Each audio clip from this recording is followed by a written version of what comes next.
Hello, in this video I want to show you how to make macro photos with Redmi 12. And to do this we'll need to open our camera, then click on this arrow from top of the screen, and here you will find macro mode.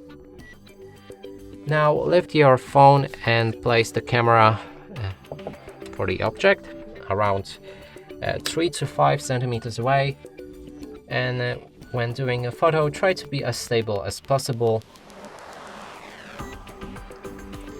And here we have it.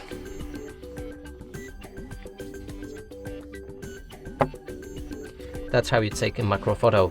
And that's it for this video. Hope you like it. Please consider subscribing to our channel, leave a like and a comment below.